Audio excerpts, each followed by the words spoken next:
Thank you, Clive. You're watching South East Today. Our top story tonight. A murder trial hears that a Sussex man was deliberately run over and killed in retaliation for a fight just moments before. And nearly 1 million fines have gone unpaid since the ultra-low emissions zone expanded into Kent and Surrey.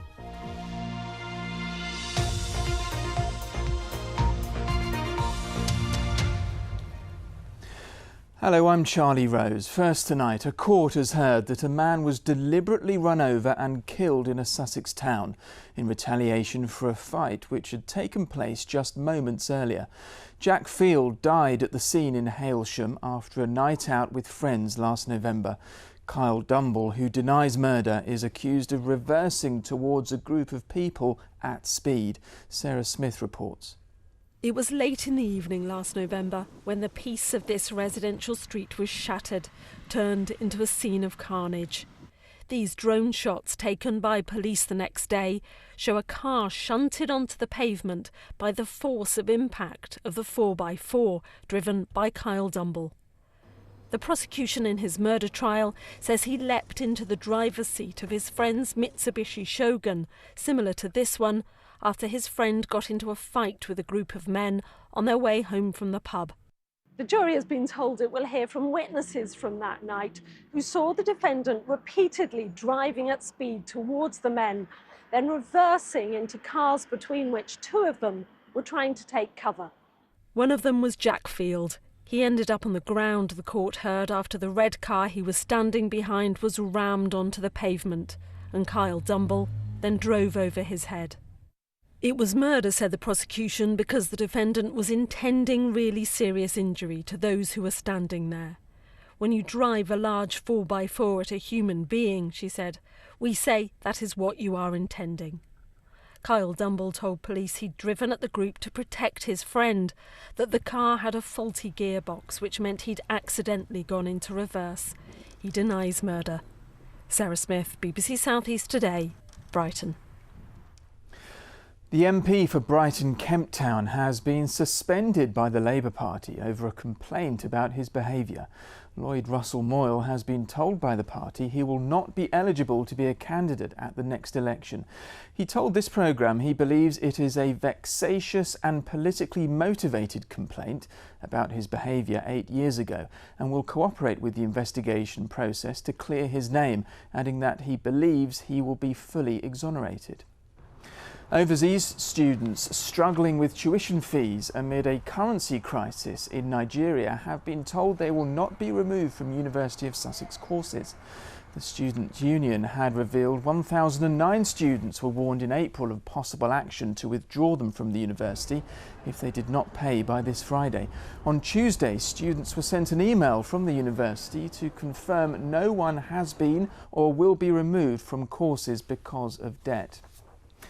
Sussex police are searching for a dog owner in Eastbourne after his animal injured 2 children on Bank Holiday Monday. It happened at 10:20 in the morning near the Hollywell Cafe in King Edward's Parade. 2 young children were bitten and needed hospital treatment. Police are hoping that someone will recognise the man in the pictures. He's believed to be about 50 years old and 5'9" tall. A teenager is being held in custody, awaiting sentence after he admitted stabbing a woman in Brighton because she looked at him. The 37-year-old victim is still in hospital in a stable condition following the incident in Church Place on Saturday evening. The 17-year-old told a witness he was angered when she looked at him from across the street. Sussex police say the incident highlights the devastating impact of knife crime on our communities.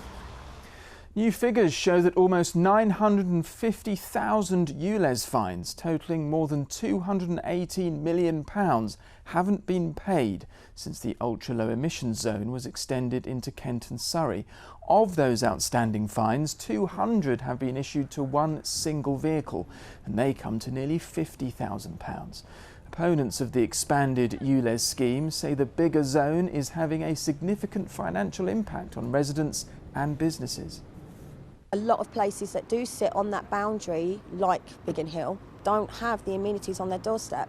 So people are now not travelling in. And it's the same all the way around. Like you said, Swanley, you know, Dartford sits half in, half out, and you've got blue water. People aren't going to travel in. So businesses, as time goes on, there are going to be a lot of businesses that won't be able to survive. Well, the Mayor of London says he stands by the decision to expand the ULEZ scheme. Transport for London says since the zone was introduced in 2019, it has cut the number of older polluting vehicles and helped reduce harmful nitrogen oxides by 46% in central London. Finally, residents in Wadhurst have been protesting against the felling of several trees at Uplands Academy in the village. The trees were cut down earlier today on the school site.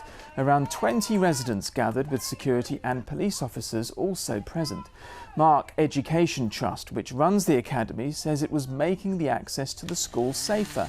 It says funding has been awarded to create pedestrian access and a new space for buses, which should also ease congestion.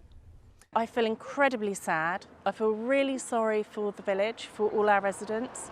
This is 40 plus years of history that has just been destroyed. To me, it's environmental vandalism, and I think it's a terrible, terrible example to be teaching children. Time for a look at the weather forecast now with Nina Ridge. Today we did have 1 or 2 showers. I think a greater chance of seeing some showers developing through the day tomorrow, and potentially 1 or 2 could be on the heavy side, but there's still some dry and brighter spells in between. Overnight tonight we're looking at a mostly dry picture with some clear spells. Temperatures at their lowest dropping down to around about 9 degrees. So generally not as much sunshine through the day tomorrow. The cloud is more extensive. The showers starting to develop, especially through the afternoon. Quite a few showers, and as I mentioned, 1 or 2 could be heavy, possibly thundery, so temperatures down a notch at around 16 to 17 degrees. Keeping things cloudy with some patchy rain through Friday, but then high pressure begins to build in, settling the weather down, bringing drier, brighter and warmer conditions. Well, if you've got a story you think we should be covering, don't forget to get in touch via the usual channels, social media, Facebook, Instagram, X, formerly known as Twitter, of course, and the email southeasttoday@bbc.co.uk. We'll be back again in the morning from 6:30, but for now, from me, it's good night.